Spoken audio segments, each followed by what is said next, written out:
Safety and Public Works Committee meeting, 7 PM, Brainerd City Council Chambers. And just 2 items on our agenda. Initially, we had 3. I think sounds like we're pulling 1. But going forward here, the first item on our agenda will be to approve change order number 1 for improvement 2113. And Public Works Director Habegors. Yes, thank you, Mr. Chair. This one here, we are looking, sorry, I need to make sure I'm on the right, this is beach. Should be 150, I believe. Right, perfect, thank you. For Brainerd Beach paving. Right. So attached to this change order request is to replace the intended subcontractor on this beach Oak Ridge reconstruction project based on the guidance from MDOT. Anderson Brothers is not eligible to perform the subcontractor on this project. Staff has requested another proposal from Landwehr for another suitable, acceptable replacement contractor. The attached change order for the proposal from Landwehr shows a request unit price adjustment of $6.75 per ton and with an estimated about $18,000. Again, I want to emphasize the aspect that the price per ton is $6.75. It's an estimated amount that's what they'll need is $18,000. And staff is recommending approval of this change order amount. And this is the first change order for Beach Oak Ridge. And with that, I can take any questions. All right, thank you, Mr. Habegors. Any questions, comments? I've got one. Hearing none, then I'll, Oh, I thought you had one. oh, yeah, go ahead, I can Okay. hold mine. We're just, is the price per ton, okay. That sounds like it's just the difference in price for the material. Is there, who's applying the material? It will be that subcontractor. Anderson Brothers? No. Landwehr is, they've received another proposal from another company, and it's not on, it's actually Knife River, sorry.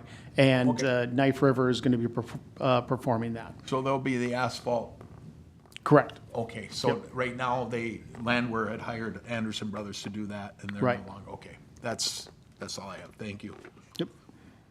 So with that, as you said, Anderson Brothers is ineligible.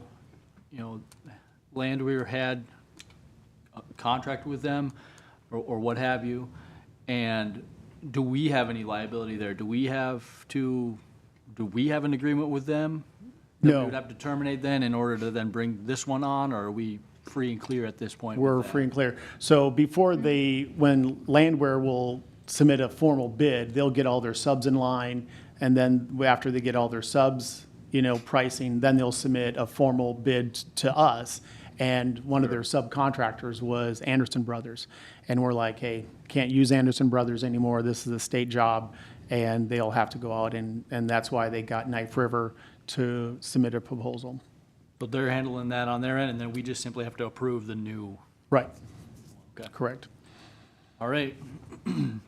Thank you. And then, so with that, if there's any other questions or a motion, thank you, Jeff. Second. A motion and a second. Any further discussion? Hearing none, I'll take it to a vote. Those in favor say aye. Aye. Aye. Those opposed, same sign. Motion carried. All right, thank you. Moving on. So then, Yep. did you want to say we were dropping that one or just wait? That could be after this Okay. next one. We'll move on to our second item then, number 2, to approve Trunk Highway 371B, Willow Street Roundabout, change order number 2, for improvement project 2313. Mr. Habegors. Thank you, Mr. Chair. Attached to this change order request is the attended subcontractor for the 371 roundabout project. From guidance from MDOT, Anderson Brothers, again, is not eligible. Landwehr is submitted another proposal for this contract for the asphalt improvements.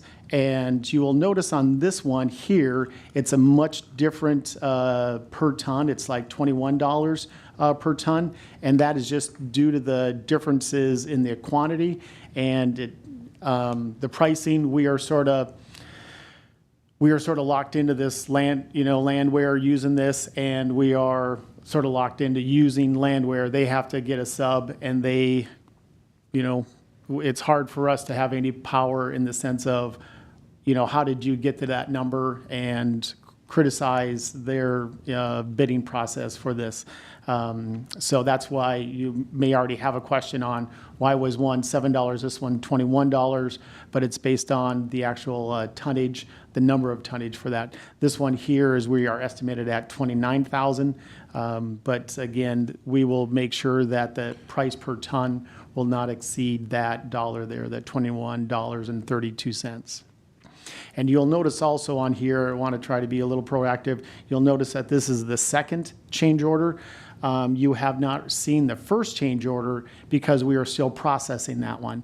It was submitted about before this one, but this one we were able to complete before we completed the first change order. So you will be seeing the first change order in the next council meeting, but this one here, we're able to complete the complete process. The first one, we're just, again, going through that formal process for that. The second one was submitted second, but the processing was quicker than the first. Right, correct. Before it comes Thank in you. first. All right. So again, this price here is $21.32 per ton. Estimated amount is $29,000, and we are recommending approval of the second change order. And with that, I can take any questions. Okay, yeah, different project, virtually same situation. Questions, comments? I guess as long as we're still, I don't want to, I guess, lose my opportunity to ask this question. It's kind of based on Landwehr and your report, Mike. There's some scheduling issues with Landwehr on Wright and 10th. Correct. And they are involved in this project and in the Beach Street. Is that why they're, because there was no real explanation why there's scheduling problems with the, These two projects are right on schedule. They're moving forward very well. As you can, if you drive by there, you can see the progress of that. It's really going well. Wright and 10th Street, we met with the president of the council. We met with Tad earlier this morning regarding specific how we are going to move forward with the Wright and 10th Street project. That one is another aspect altogether, but so do either of these two projects have anything to do with the delay on Wright and 10th? formally, no. Informally, I think they just bit off too much. Okay. Kind of looks like they maybe stretched themselves a little thin, maybe. Correct. They're also on the Country Manor project. On the wet one? Country Manor? Okay, that's what A lot of projects, a lot of irons in the fire, and staff's gonna be reaching out and having some conversations, and I guess we'll take it from there, so. Any other you had a hand up? Yeah, just real quickly. So will Mr. Dean be here tonight? So my question is probably more geared to him than you, Mike. No, he will not be. 'Cause these Okay, are the so- only two. He did, I have texted him while we were communicating here, and it's just that the small quantity regarding the roundabout beach and the beach project is a much larger project, and that's why we're seeing a little bit difference in the pricing. One is also a federal dollar, and the other one is just state dollars. So Okay. the roundabout is the federal, and the beach is just state, so. So, okay, so I just want to talk through just the basic premise of my question, and I'm not expecting an answer necessarily, but Yep. I'm hoping that somebody can shed just a little light on the construction of the language of these contracts that we take on with a vendor like Landwehr, right? So we have a project, we have a scope of work, and then Landwehr turns in a number that says we will provide this scope of work for this price, and they win the bid based on that scope of work, or based on that price, for Right. instance. If one of their subcontractors defaults for whatever reason, whether it be by state mandate or they go out of business or whatever, Right. to me, that is an issue that should be taken up between Landwehr and Anderson versus just passing the gap that was created by the exit of a subcontractor onto the city of Brainerd. My guess is that there is some version of language in the contract that I just don't know that I was going to ask about Right. that then enables somebody like Landwehr to escape that risk. So unless you happen to know an answer to that, which I highly No, I do not. I mean, I don't know that answer. I feel like it might be a question for Joe and how our contracts are worded, but to me, this seems like the absolute best case scenario for Landwehr. And honestly, also the best case scenario for Anderson and the absolute worst case scenario for us. We're getting hit with a change order that is being passed fully onto us, and both of the parties that provided the number are walking away from it. Correct. The only other difference that I can indicate is that Knife River, them to mobilize here, they're out of St. Cloud, Little Falls area. You know, Anderson Brothers, as you know, is right local. Right. That is the other difference. But no, that's a good question, and I'll relay that to Jesse, and we can. And it's more of a question, not necessarily on the specifics of this, but how our contracts No. aren't preventing or protecting us in this scenario. That's all. Good comment or question? Since we have time, I like Kevin's thought on that because, Can we do, is No. this pertaining to this, or do you want to vote on this and then have, well, yeah, I think we this is part of could. the discussion? I'll move to approve this. All right, thank you. Motion, is there a second? Second. All right, motion and a second. Those in favor say aye. Aye. Aye. Sorry. Thank you. Opposed, same sign. Of course, motion carried. So we have nothing else. I just wanted to kind of weigh in on what Kevin said. You bet. It seems to make sense that, kind of like if you're doing work on your home and you hired a general, and the framers come in, and you got roofers, and you got electricians, and you got plumbers, and you got flooring, and you got siding, and then one of those guys, whoever it is, the sub can't do the job, and now they got to go out. Your general's got to go out and get somebody else. Right. Who should that be on? Is what Kevin's saying, right? That's correct. Should that be the homeowner that hired the general to get all these people, which we are in this case, the homeowner, in this particular instance? So again, I think that goes back to the wording, and I think maybe if we review that, maybe Joe could weigh in on that.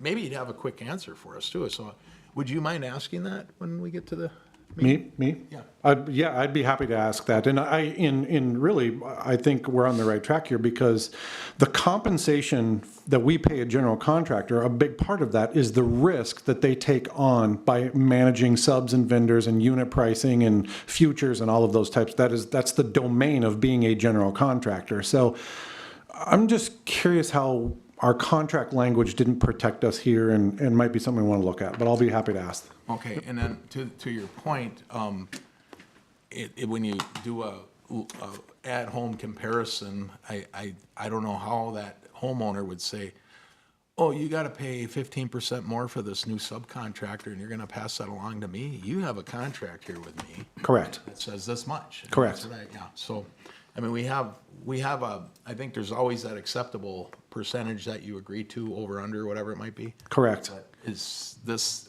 meet that or exceed that, I guess, is the other question maybe. And part of that mechanism is so that you don't have somebody turn in a bid, which is actually the low bid, and then just a couple months down the road say, oh, well, we had a couple subs, Fritz out, our new number is this. So that's the entire premise of a competitive bidding scenario, is that you're fixing the price on a known scope of work.